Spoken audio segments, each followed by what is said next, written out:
తెలంగాణ అభివృద్ధి కోసమే రేవంత్ రెడ్డి ఢిల్లీ పర్యటనలని ఎంపీ కావ్య అన్నారు. విజ్ఞప్తులు చేయడం వల్లే కేంద్రం నుంచి రాష్ట్రానికి రావాల్సిన నిధులు వస్తున్నాయని అన్నారు. పని లేని వాళ్లు పలు రకాలుగా విమర్శలు చేసినా పట్టించుకోబోమని అన్నారు కావ్య. మరిన్ని వివరాలు మా ప్రతినిధి శివ అందిస్తారు. రేవంత్ రెడ్డి ఢిల్లీ పర్యటనకు ఎందుకు వెళ్తున్నారు? కాలక్షేపం కోసం వెళ్తున్నారా? అసలు 28 సార్లు వెళ్ళి ఏం సాధించారనేది బీఆర్ఎస్ నేతలు విమర్శిస్తున్నారు. అందులోనూ బీఆర్ఎస్ అగ్రనేత మాజీ మంత్రి కేటీఆర్ రేవంత్ రెడ్డిపై తీవ్ర విమర్శలు చేస్తున్నారు. దీనిపై మనతో మాట్లాడేందుకు వరంగల్ ఎంపీ కావ్య గారు ఉన్నారు. వారిని అడిగి మరింత సమాచారం తెలుసు. మేడం, ప్రధానంగా ఇప్పుడు చూసుకుంటే కనుక విమర్శలు ప్రతి విమర్శలు అనేవి కామన్గా జరుగుతూ ఉంటాయి. ఇటు కేటీఆర్ రేవంత్ రెడ్డిని విమర్శించే సందర్భంలో ప్రతిసారి కూడా ముఖ్యమంత్రి అని కూడా చూడకుండా ఇష్టానుసారం వ్యాఖ్యలు చేస్తున్నారు. ఢిల్లీ వెళ్తున్నారు, తిరిగి వస్తున్నారంటూ కూడా విమర్శిస్తున్నారు. మీరు చూస్తే కొద్దిసేపటి వరంగల్కి సంబంధించి రైల్వే ఫ్యాక్టరీ గురించి చెప్పారు. ఈ 28 సార్లు కేంద్ర మంత్రిని కలిసి ఏం సాధించారు? మొదటగా అసలు బీఆర్ఎస్ నాయకులకి కేటీఆర్ గారికి కానీ హరీష్ రావు గారికి కానీ ప్రతిరోజు పేపర్లో పడాలి, ప్రతిరోజు మీడియాలో కనబడాలి ఎక్కడో చోట అన్న ముఖ్య ఉద్దేశంతో ముందుకొచ్చి ఏదోటి మాట్లాడడం తప్ప అందులో అసలు నిజాలు తెలుసుకొని మాట్లాడదాం అన్న ఉద్దేశం ఏమాత్రము లేదు. మనకి ఏపీ రీఆర్గనైజేషన్ యాక్ట్ విభజన చట్టం కింద రావాల్సినవి అన్నీ కూడా ఒక్కొక్కటిగా మేము దాన్ని సఫలం చేసుకుంటూ వస్తున్నాము. ఇప్పుడు రైల్వే కోచ్ ఫ్యాక్టరీ కూడా దాదాపు 3 సార్లు కూడా లాస్ట్ 23 సంవత్సరంలో 2 సార్లు జూలైలో ఆగస్టులో కలవడం జరిగింది. ఈ సంవత్సరంలో మార్చ్లో మళ్ళీ జూలైలో కలవడం జరిగింది మన రైల్వే మినిస్టర్ గారిని. దాంతో వాళ్ళు అంతకుముందు అది జస్ట్ ఓవర్హాలింగ్ యూనిట్గా పెట్టుకున్న మ్యానుఫ్యాక్చరింగ్ దాన్ని ఈ తర్వాత రైల్వే మ్యానుఫ్యాక్చరింగ్ యూనిట్గా పెట్టుకొని ఇప్పుడు ఈఎంయూ కోచెస్ని కూడా అక్కడ తయారు చేయడానికి సిద్ధం చేసినారు. దాని ప్రపోజల్కి శాంక్షన్స్ వచ్చినాయి మనకి. అట్లాగే వర్క్ కూడా జరుగుతుంది. వచ్చే సంవత్సరము 2025 ఆగస్ట్ కల్లా రైల్వే కోచ్ ఫ్యాక్టరీ అనేది సిద్ధమవుతుందని మనకి తెలియజేయడం జరిగింది. దానికి ముఖ్య కారణం ముఖ్యమంత్రి గారు ఇన్నిసార్లు ఢిల్లీ పర్యటనకు వచ్చి మన యూనియన్ మినిస్టర్స్ అందరినీ కలిసి వాటిని పదే కోరడం జరిగింది, ఫాలోఅప్ చేయడం జరిగింది. కాబట్టి అవి మనకి ఇవాళ నిజమవుతుంది. వరంగల్లో వందే భారత్ రైల్వే కోచ్లు తయారు చేయడం కూడా కేంద్ర ప్రభుత్వం ఆమోదం తెలిపింది. దీనిపై మీకేమనిపిస్తుంది?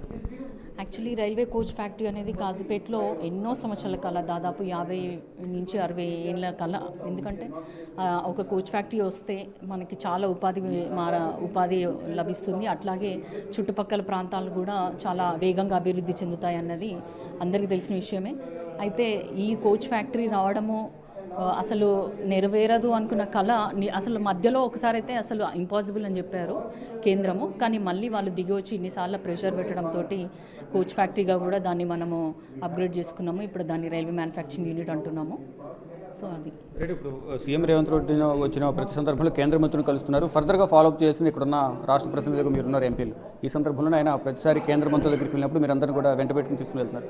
ఏమనిపిస్తుంది? మీరు డైరెక్ట్గా కేంద్ర మంత్రులకి పరిచయం చేస్తున్నారు, ఫర్దర్గా మీరే ఫాలోఅప్ చేయాలి, మీ నియోజకవర్గాలకు సంబంధించి రాష్ట్రానికి సంబంధించి అభివృద్ధి పథకాలుగా నిధులు మీరే తీసుకురావాలని చెప్తున్నారు రేవంత్ రెడ్డి గారు.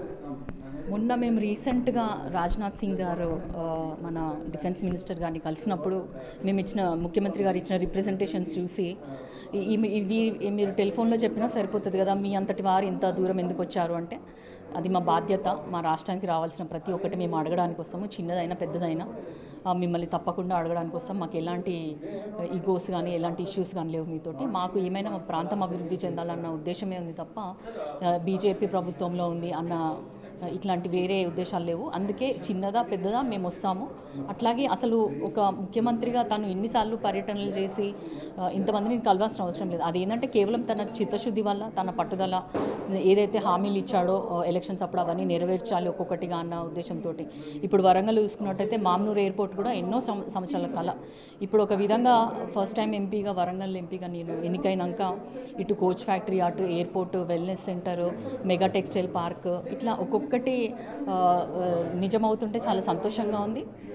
ఇంకా రానున్న రోజులలో కూడా విభజన చట్టంలో రావాల్సినవి మనకు అన్ని హామీలను కూడా మేము నెరవేర్చుకునే దిశగా పలుమార్లు మళ్ళీ యూనియన్ మినిస్టర్స్ని కానీ ప్రైమ్ మినిస్టర్ని కానీ మా ముఖ్యమంత్రి తప్పకుండా కలుస్తారు. ఒక సంక్షేమ పథకం అమలు చేస్తున్నాము. దేశంలో ఎక్కడా లేని విధంగా రైతు రుణమాఫీ చేస్తున్నాము. ఇప్పుడు 18,000 కోట్లు రుణమాఫీ అయింది. రానున్న రోజులలో ఇంకో 11 అంటే దాదాపు 31,000 కోట్లు ఈ డిసెంబర్ నెలలో కంప్లీట్ చేసేస్తారు. సో ఇది ఎక్కడ కూడా లేదు మన దేశంలో. మన రైతు రుణమాఫీ అనేది మన ప్రాంతం తెలంగాణలో మాత్రమే. ఇంత కష్టాలలో ఉన్నా కూడా రైతులు బాగుపడాలి, కష్టపడొద్దు అన్న ఉద్దేశంతో వాళ్ళకి 2 లక్షల అప్పు ఏదైతుందో దాన్ని మాఫీ చేస్తున్నారు. ఇచ్చిన హామీలు నెరవేర్చలేకపోతున్నారు, ప్రజల వ్యతిరేకత మొదలైంది, రానున్న రోజుల్లో వచ్చే ఎన్నికల్లో మేమే విజయం సాధిస్తామంటూ కూడా కేటీఆర్ చెప్తూ ఉన్నారు. అదే రోజు పడుకునేటప్పుడు ఈ కళ్ళలు కనడము, మార్నింగ్ లేవగానే ప్రెస్ మీట్లు పెట్టడము ఇదే అవుతుందంటే ఒక అబద్ధపు రంగుల ప్రపంచాన్ని వాళ్ళు సృష్టించుకున్నారు. దాంట్లోనే బతకనివ్వండి. ఎందుకంటే మేము రైతు రుణమాఫీ అంతకుముందు చెప్పలేదు, లేకపోతే క్యాస్ట్ సర్వే ఒకటి చేస్తాము, అసలు ఎంతమంది మనము కులగణన కానీ ఆర్థికమైన ఉపాధి కానీ రాజకీయంగా సామాజికంగా ఇట్లా మనం ఎంతమంది ఉన్నామో తెలుసుకుందాము అన్న ఒక అంతకుముందు కూడా వాళ్ళు చేశారు ఒక సర్వే, సకల జనుల అది సర్వే అని చెప్పేసి. దాంట్లో వాళ్ళు ఏం సాధించారో ఎవరికి తెలియదు. ఇట్లా చెప్పినే కాకుండా చెప్పనివి కూడా చేస్తుంది కాంగ్రెస్ ప్రభుత్వం. గత ప్రభుత్వ హయాంలో 10 సంవత్సరాల కాలంలో ఏనాడు కూడా కేంద్ర ప్రభుత్వాన్ని కలిసి రాష్ట్రానికి సంబంధించిన నిధులను రాబట్టడంలో కేసీఆర్ విఫలమయ్యారు. అసలు కేంద్ర మంత్రులను కలిసే ప్రయత్నమే చేయలేదు. కానీ మా ముఖ్యమంత్రి రేవంత్ రెడ్డి కేంద్ర మంత్రులను కలుస్తున్నారు. స్వయాన మమ్మల్ని కూడా తీసుకువెళ్ళి ఫాలోఅప్ చేయడానికి వారందరితో పరిచయం చేస్తున్నారు. రాష్ట్రానికి ఇప్పటికే వరంగల్ కోచ్ ఫ్యాక్టరీకి సంబంధించి ఆమోదం తెలిపారు. మరోవైపు రైల్వే ఇటు ప్రధానంగా రైల్వే మంత్రి ఆమోదం తెలిపారు. మరోవైపు ఇటు కేంద్ర సివిల్ ఏవియేషన్ మినిస్టర్ని కలిసిన సందర్భంలో కూడా సీఎం రేవంత్ రెడ్డి మమ్మల్ని తీసుకెళ్లారు. ఇటు వరంగల్ ఎయిర్పోర్ట్కి సంబంధించి కూడా వాళ్ళు కంప్లీట్ చేయడానికి అనుమతి ఇచ్చారు. మొత్తంగా చూసుకుంటే కేంద్ర ప్రభుత్వం నుంచి రాష్ట్ర అభివృద్ధికి రావాల్సిన నిధులన్నింటిని కూడా తీసుకురావడంలో కేంద్రం మంత్రులందరూ కూడా సహకారం అందిస్తూ ఉన్నారు. ఇటు రాజ్నాథ్ సింగ్ అని ఇతర కేంద్ర మంత్రులందరూ కలిసిన సందర్భంలో అందరూ కూడా మేము ఇచ్చిన నివేదికలకు సానుకూలంగా స్పందించారు. అన్ని విధాల కేంద్ర ప్రభుత్వం నుంచి వచ్చే నిధులను విడుదల చేస్తాము, రాష్ట్ర అభివృద్ధి సహకరిస్తామంటూ కూడా కేంద్ర ప్రభుత్వం చెబుతోంది. కేంద్ర ప్రభుత్వం నుంచి వస్తున్న నిధులను సీఎం రేవంత్ రెడ్డి వెళ్ళి వాళ్ళందరితో కూడా మాట్లాడి కేంద్రం నుంచి రావాల్సిన నిధులను తీసుకొస్తున్నారు. కానీ గత ప్రభుత్వ హయాంలో ఇవేమీ చేయలేదు. ఈ నేపథ్యంలోనే వారు తేలేదు, మేము తెస్తున్నాం కాబట్టి కేటీఆర్ కానీ ఇటు బీఆర్ఎస్ నేతలు కానీ ఆరోపణలు చేస్తున్నారు. ఇటు వరంగల్ ఎంపీ కావ్య అంటున్నారు.